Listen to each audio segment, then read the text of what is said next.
Good evening and salutations, my B&B fans. So, I gotta sit there and say that I enjoyed this episode. I did. Sheila, monologuing like a damn DC villain, is talking about her plan, about, taking down Brooke and how Brooke is messing with her and her family and, the usual Sheila villainous kind of, mantra. Um, Now, I originally thought that Deacon was going to take the bottle himself and drop it off since he was going that way. I don't really understand why he didn't actually do that. I mean, I'm glad he didn't, but um, the other guy dropped it off for Deacon, and Deacon was going that way. I don't understand. Okay, whatever. Um, anyway, so she starts drinking that stuff, and because it's so similar to near real alcohol, that she just couldn't tell the difference, and she's just knocking him back. Now she was talking to Ridge, and Ridge was just saying that he's gonna try to make it home. He's gonna make it home. He's gonna be there before 12 o'clock. He's gonna be there to bring in the new year with Brooke. And so the kids get there, Liam and Hope get there, and a little bit after that, Deacon gets there. So they're all, well, the kids are upstairs. But, downstairs, everyone's sitting there drinking or whatever and toasting to a new year and things of that nature. So everyone's having a good time. And of course, again, Brooke is knocking him back hard body. And so when everyone else leaves, um, Deacon comes back because he forgot his phone. Now, before Deacon got there, it looked like Brooke was getting ready for some. She looked like she was getting ready for some got the analogy that I use. I know it's something. Oh, mattress tag. Um, it was an analogy that I learned really early when I started watching General Hospital, and kind of just stuck with me. But anyway, she got a little sexy now gown on, and Deacon comes in there. And I'm sitting there like, oh man, here we go. I didn't know what's gonna happen. She is, a little kind of tipsy. And Deacon's giving her compliments like, oh, you look so beautiful and stuff like that. And at first, um, Brooke is like, yeah, thank you, and I appreciate it. Practically it's like, have a good night or whatever. So like, okay, cool. Deacon, you're in the clear. Leave now, go, run, just go. Brooke gets a call from Ridge, and Ridge is like, yep, we got a we had some mechanical problems. We fixed it, but now there's a storm coming and we're grounded. So Brooke is disappointed. She's drunk. She's like, damn it, you're telling me I'm going to have to sit there and bring in the new year all alone by myself? And you have Deacon, and I'm not gonna lie, the way they did the scene was so good when you really look at the metaphor of it. Deacon, he's there, and you have like because it's kind of dark. It's a little bit of light there, but the light is kind of like half his face is dark, half his face kind of light a little bit. And, Deacon's just looking at this whole situation like he has those two, the good angel and the bad one, just like you know, this is my chance. Question is am I going to take it? That's the type of look that Deacon had on his face, and I gotta sit there and say the way they did the lighting was really good because it really did capture you know, his thought process without him actually even saying anything. Good job, B&B. I'm actually impressed by that. So, Paris and Zende. Oh my goodness, The Paris looks so uncomfortable. You ever watch a situation where it's like you feel like it's just cringe, like it's just like, uh, this is gonna end so bad, like so bad. Um, Zende is starting with his usual compliments, and before I really kind of get into this, when I did my review yesterday, one second.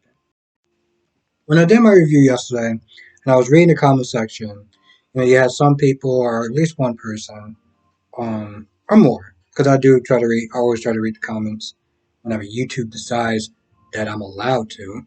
Um, and some people felt that Zende has been going um, too fast. He a lot of people feel like he's rushing this whole thing. Um, and to an extent, and I did sit there and say it yesterday, I think. But yeah, they are right. But I mean, at the end of the day, your feelings are your feelings, and you can't always control where your feelings go or necessarily, and sometimes you may not think that you're rushing and you could be. So it is what it is. But at the same time, did they ever actually have that talk in the beginning where it's like, all right, um, I just want to keep things casual, nothing too serious. And, Zende kind of co-signing off on that. Like where did this whole thing start? Yeah, they were friends and stuff like that, and they got into a relationship, some sort of relationship. But, at the end of the day, it's like, Paris should have kind of made her feelings from jump the minute that they got into a relationship. I can't just put all this on Zende as far as moving too fast. If she wanted to keep things casual and not that serious, she should have said something. And this is why, I was sitting there writing, she's kind of, being like, kind of flaky flake because it's like, oh, just keep things casual. I'm young and independent and this, that, and the third. And I was like, does he know? Because, like, what are you doing? So the whole time he keeps like foreshadowing different things, like um, I want you to be part of my future, and I'm really grateful for you, and you changed my life so much, and it's gonna be a night that you're never gonna forget this, that, and the third.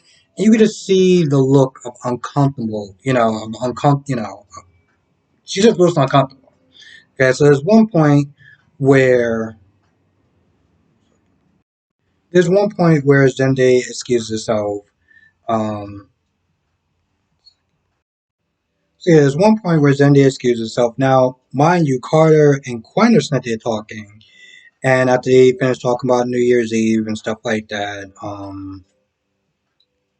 Quinn lets out that Zende got a ring for her for Paris. And, Car's just like, oh, this is not going to end well. This is so not going to end well. I thought that this man was about to literally just run out the office at that point, but he, gives Paris a heads up that, he's about to pop the question. So she looks at her phone and he comes back and she's like, now granted, earlier he was kind of quiet, but anyway, um, he sits back down and now she just has this look on her face, like because she knows what's about to start. She knows what's about to happen. And it's one of those things where it's like, okay, so now she has to sit there and tell the truth and be honest about her feelings and her intentions and the way that she wants this relationship to go. The problem is, this is something that she should have did since jump. You know, she should have did this since jump. Um, and my whole thing is like, I don't understand how she was so clueless up until this point. He's always been making a big deal out of her, about her. Talking her up like there was no tomorrow. And I get that a lot of people were doing it, so it was like maybe just kind of all blending in together. But I mean, come on. You knew this guy was extremely serious about you for a while. And for her to sit there and have this reaction now, it's like, how long have y'all been going out and he's been acting like this? You're just now catching on to the fact that you feel like this guy is moving too fast for you? Like, really? Really? Okay. So what's going to wind up happening now? I'm assuming that She's going to turn down Zendaya's proposal. Zendaya is probably going to sit there and be upset, tell her to kick rocks. She's going to be upset, and then she's going to move on to Carter. Because at this point, why not? Oh, wait, I'm sorry. It's going to be a love triangle between Carter and Paris and Katie. Because that's a thing in soap operas. And I know it's a thing in soap operas, but the way that this is, it's one of those things where it's like, all right, I'm not even a writer, and yeah, I've been watching soap operas for a long time. But when the audience can see a move like this coming from a mile away, what the hell are you doing? Some twists and turns. Jumble up a little bit. Something. No? We're just gonna, it's, okay, we're just gonna be very basic and, very obvious about it. That's original. Um, Sheila stops by Taylor's place. He gives her a cactus, and just a way of sitting and saying thank you and stuff like that. Um, I'm not gonna lie, she thought Taylor thought it was a little kind of weird, but she was like, all right, you know what? Maybe it's a Sheila thing. This is a representation of you, so whatever. Um, Meanwhile, after Steffi and Ben had sex, which they don't show sex scenes anymore, because I don't really know why. But you know what?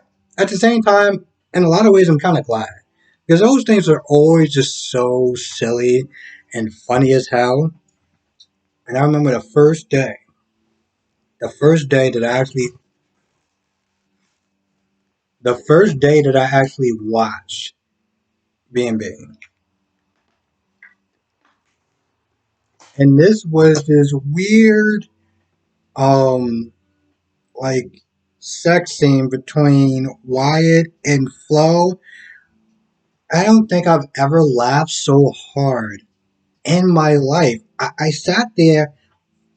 It was so funny that I was kicking myself and I was like, wait, you tell me I could have been watching this the whole time? And granted, I get why they did that because of the whole COVID thing, but I'm like, come on. But ideas like that, I felt like I was missing out. And I'm so glad that I jumped on this crazy ass boat. But so after they have sex or whatever, um, Steffi kind of mentions Sheila and about how, she's not really happy that Sheila is still in their lives. And then Taylor comes over and she talks about Sheila and how she gave, for a gift, she gave her this weird cactus. So they all just kind of stand there and look at each other awkwardly. And, Steffi was like, well, I hope that's the only time that we're going to sit there and see her again. I hope we don't have to sit there and see her for a long time. Steffi, y'all invited the woman to the house once. You honestly thought that, and this is something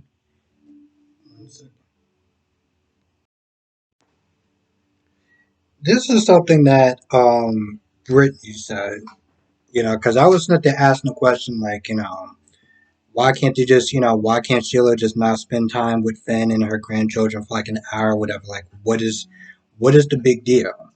And she was not there telling me because, well, Sheila's a sociopath, and it's one of those things where it's like if you give somebody an inch, they take a mile, you know.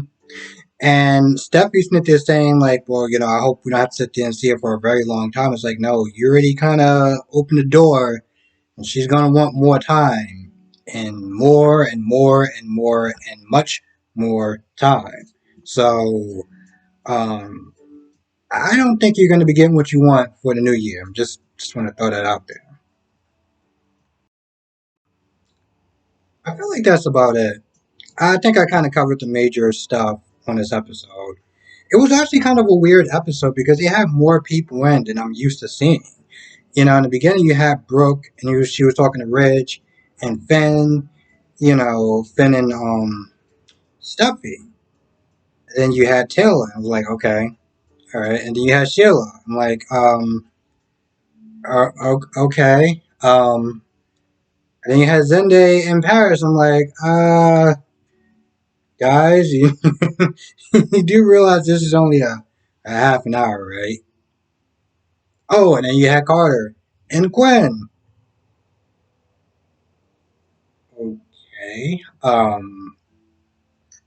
Guess we just kind of forgot the whole time limit here. Okay. All right. Sure. Whatever. So yeah, I really feel like I forgot something. With that being said, I think that's about it. If I forgot anything, let me know in the comment section. I want to thank everyone for watching. Be safe, and I will see you in the next video.